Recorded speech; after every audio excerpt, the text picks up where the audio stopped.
திரு பாக்யராஜ் என்னுடைய நெருங்கிய நண்பர். கிழக்கே போகும் ரயில் படத்திலிருந்து அவர் எனக்கு பழக்கம். அந்த படத்தில் அவர் அசிஸ்டன்ட் டைரக்டராக இருந்தபோது கமலா தியேட்டரில் ஃபர்ஸ்ட் ஷோ பார்த்துட்டு என்னை பார்த்து, சார் நான் இந்த படத்தில் அசிஸ்டன்ட் டைரக்டர் ராஜ்கண்ணா ஆஃபீஸ்க்கு தான் நீங்கள் போகிறீங்கன்னு கேள்விப்பட்டேன், நாங்கள் ட்ராப் பண்ணுறீங்களான்னு இந்த ஸ்கூட்டரில் அவரை கொண்டு விட்டதுலேருந்து அப்போ பேசிட்டு வந்தேன். நான் இதில் ஒரு சீன் பண்ணேன் பார்த்தீங்களா சார் அப்படின்னு. பார்த்தேன் சார், நல்ல காமெடியாக இருந்தது அப்படின்னு. அன்றையிலிருந்து ஆரம்பித்த பழக்கம். அவருடைய மனைவிக்கு அப்போது ஹாஸ்பிட்டல் அட்மிட் பண்ணியிருக்கும்போது அந்த பிளட்டு கொடுக்கறதுக்காக நான் போயிருந்தேன். அப்போலேருந்து பல விஷயங்கள் நான் அவரோட சேர்ந்து பணியாற்றியதிலேயே தவிர, ஒரு நல்ல நண்பர், நல்ல நகைச்சுவை உணர்வு மிக்கவர்.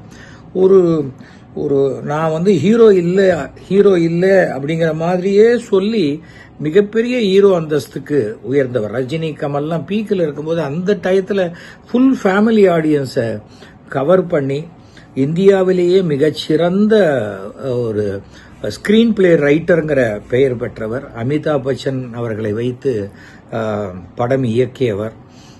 நிறைய படங்கள், 100 Days, சில்வர் ஜூப்ளி படம் அண்ட் எல்லாவற்றையும் மேலே அந்த கொங்கு மண்ணுக்கே உண்டான மரியாதை மிக்கவர். ரொம்ப ஹாஸ்பிட்டாலிட்டி. சாதாரணமாக பேசினாலே ஒரு 10 குட்டி கதைகளை சொல்லிடுவார்.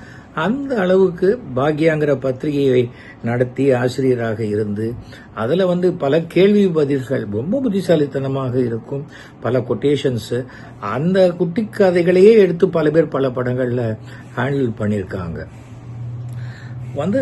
எழுத்தாளர் சங்கத்தினுடைய தலைவராக இருந்து பல நலிந்த இளம் கலைஞர்களுக்கு உண்டான நியாயத்தை பெற்றுக் கொடுத்த ஒரு நல்ல மனிதர், நல்ல நண்பர். எல்லாருக்குமே ஒரு சின்ன விஷயம், சின்ன ஃபங்க்ஷன்னா கூட அதுக்கு ஒரு ப்ரிப்பரேஷனோடு போவார். ஆனால் பேசும்போது அப்படி கேஷுவலாக பேசுகிற மாதிரி பேசி அந்த ஆடியன்ஸை, அது அன்னைக்கு அவருடைய ஸ்பீச் தான் ஒரு சிறந்த ஸ்பீச்சாக இருக்கக்கூடிய அளவுக்கு இருக்கும். என்னுடைய பல நாடகங்கள் பார்த்திருக்கிறார். அவருடைய மனைவி பூர்ணிமா பாக்யராஜ் எனக்கு பயணங்கள் முடிவதிலிருந்தே பழக்கம். நம்ம 1000 பேசினாலும் அந்த இழப்புங்கிறது அந்த குடும்பத்துக்கு அப்புறம் தான் பாக்கி எல்லாருக்குமே. ஒரு வாக்கிங் போனவர் வந்தார், உட்காந்து பேப்பர் படிக்க போகும்போது டப்புன்னு இறந்து போயிட்டாருன்னா அந்த ஷாக்லேருந்து அந்த ஃபேமிலி மீண்டு வரத்துக்கே ரொம்ப நாளாகும். சாந்தனுக்கும், சாந்தனுடைய சிஸ்டருக்கு, அந்த குடும்பத்தில் இருக்கிற எல்லாருக்குமே என்னுடைய ஆழ்ந்த அனுதாபங்களை நான் தெரிவித்துக் கொள்கிறேன்.